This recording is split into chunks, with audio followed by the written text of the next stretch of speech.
We already have NASA.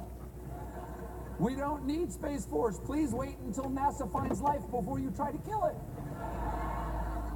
And today, Space Force got a boost from Vice President Mike Pence. No surprise, Pence is a huge fan of space. It is the farthest you can get from being alone with a human woman.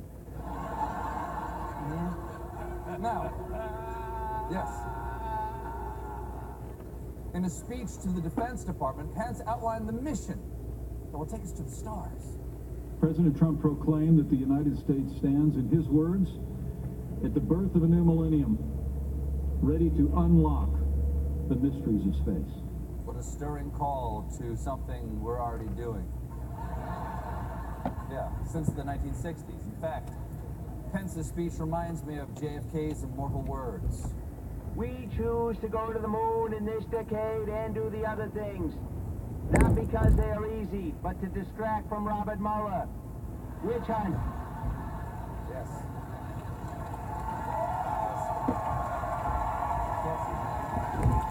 It's powerful. It is. It's powerful. It's powerful. It's so powerful.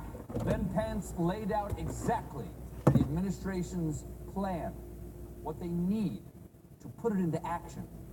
The second step this report calls for is the creation of an elite group of joint warfighters specializing in the domain of space, who will form the backbone of the nation's newest armed service, Space Operations Force. No, no, no. It's called Space Force, not Space Operations Force. If you name a thing that dumb, you have to stick with it. And go back a second. You said we need an elite group of joint warfighters? Jeff Sessions is already fighting the joint war. And whoever came up with the idea of Space Force lost the battle. Then Pence led our nation in a traditional space prayer. If you rise on the wings of the dawn, if you settle on the far side of the sea, even if you go up to the heavens, even there his hand will guide you. His right hand will hold you fast. And he will hold fast this great nation in the great beyond. Hold on a second. Well, you said his right hand will hold you fast, and he will hold fast this great nation, and the great beyond. How many hands does God have? Wait, is Mike Pence worshiping Vishnu? Whoever Astro God is, it was a truly eloquent spiritual benediction. Or as Trump put it, Space Force all the way. Space Force, you know I love it. Of course, I would join, but I have space spurs. I can't do it. I can't.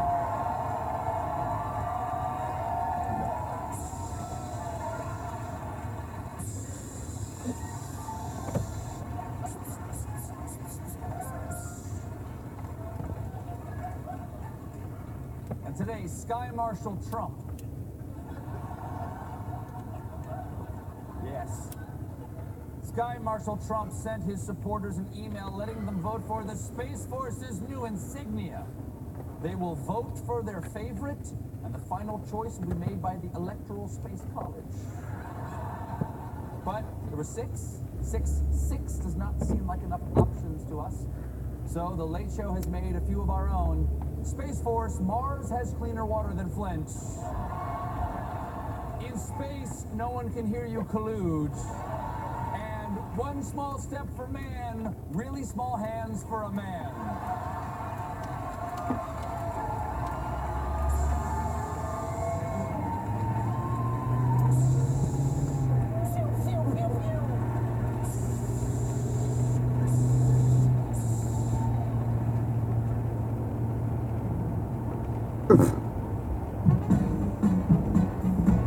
He took his jetpack off.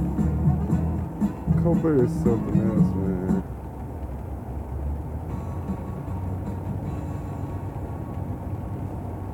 We wanted to take a quick look at the federal budget. The only beach read less appropriate than Bill Cosby's Little Bill, One Dark and Scary Night. And this week, Donald Trump, a man who constantly promised that he would run America like a business, gave us our clearest sense yet of how he plans to do that. The president revealing his new budget proposal just moments ago. It is promising the most dramatic change in the federal government since World War II. This is a budget blueprint from the President of the United States, a document that he puts out there. It is his wishes. It is the way that he would like the government to be funded and what his priorities are. Yes, this budget is simply a blueprint, what's known in Washington as a skinny budget, which sounds like a line item that Trump might have included in one of his pre-notes. So try and think of this budget, as a presidential mood board. The mood board of a president's mood can always be described as impatient, vain, and horny for malice. So what is in this thing? The budget blueprint calls for a $54 billion increase in defense spending. Take a look at this graphic. On the left, you see departments getting an increase. That would be defense, Homeland Security, Veterans Affairs, the agencies facing cuts, the Environmental Protection Agency, the State Department, the Agriculture Department, the Labor Department, Health and Human Services, and the list goes on and on. You know what? It is sort of fitting that the list of budget cuts scroll by like the end credits for America. Thanks for helping us out, Agriculture Department. Hope you find a gig with the next country that rises from our ashes. And while this budget is very unlikely to pass in its current form, it is worth taking just a few minutes to look at it. Partly because it gives us a clear sense of our president's priorities, but also because it gives us a chance to get to know yet another one of the Trump administration's key characters. Because we've met most of them by now. There's Steve Bannon, a wealthy former Goldman Sachs banker who somehow constantly looks like he just woke up on a park bench after losing custody of his children. There is Kellyanne Conway, the brave survivor of a terrorist attack she completely made up. And there's Stephen Miller, the least popular boy at vampire school. Well, for this budget, we got to know Mick Mulvaney, whose name, when spoken in my accent, sounds like what you'd call a random Irish person if you're trying to get him to fight you. He is the director of the Office of Management and Budget, and I'll let him give you just a glimpse into the highly scientific process by which he put this budget together. We came at it, actually wrote the budget by going through the president's speeches, going through the interviews he had given and talking to him directly and finding out what his priorities were. We took those words, those policies, and turned them into numbers. Yeah, basically, Mulvaney treated Trump's past statements the way Trump treats women, randomly singling out a few of them and then reducing them down to numbers. But that cannot have been easy when you think about it, because translating the noises that come out of Trump's face into hard policy prescriptions is almost impossible. Take this statement on military spending. You got to make the country rich again and strong again so that you can afford it, and so you can afford military and all of the other things. I don't know what that was.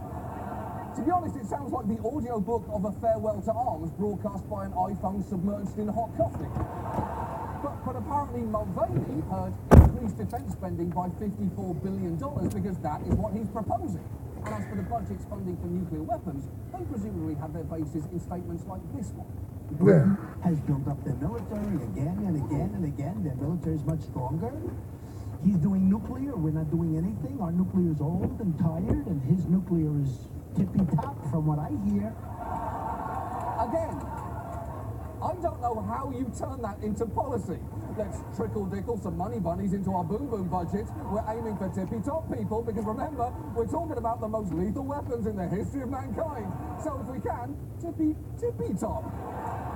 Now, that apparently means a $1.4 billion increase for the National Nuclear Security Administration, while cutting the Department of Energy's overall budget by $1.7 billion. But to be honest, I can't be certain, because I don't speak fluent toddler psychopath.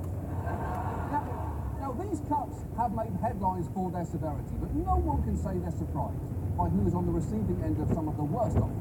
For instance, his 31% cut to the EPA is really just making good on some pretty clear ones. Environmental protection?